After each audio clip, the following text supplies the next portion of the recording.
يدا بيد في خدمة الحجاج.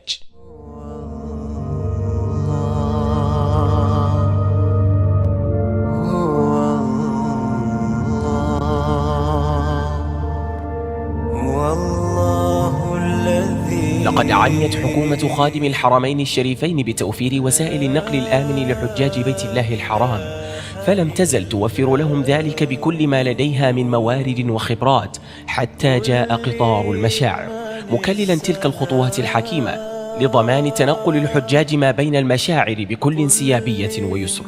وقد تم بحمد الله وعونه اعتماد خطة لنقل الحجاج باستخدام عربات ميترو المشاعر المقدسة لحجاج مؤسسة مطوفي حجاج جنوب آسيا. وقد كانت أولى رحلات الحجاج التابعين للمكتب 47 في 1:01 ليلا مغادرين من منى إلى مشعر عرفات. محمد رسول الله.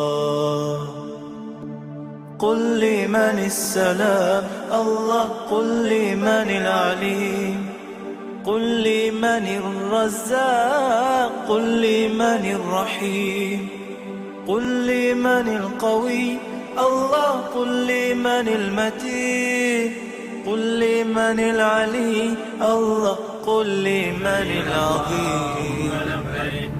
لا إله إلا الله،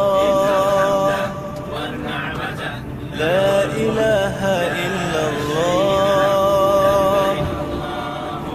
لا إله إلا الله.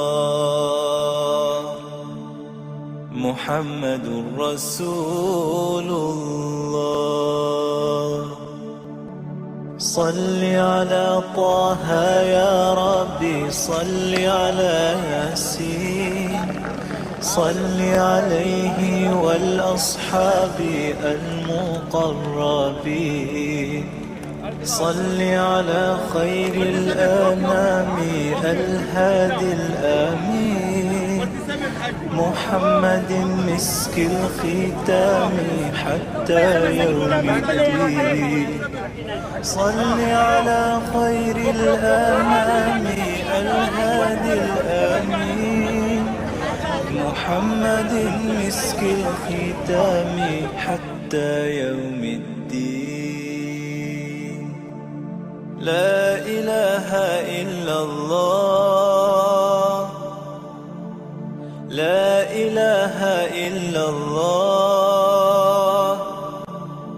لا إله إلا الله. محمد رسول الله. لا إله إلا الله، لا إله إلا الله، لا إله إلا الله. محمد رسول الله. صل على طه يا ربي، صل على ياسين، صل عليه والأصحاب المقربين، صل على خير الأنام الهادي الآمين، محمد مسك الختام حتى يوم الدين. صل على خير الآن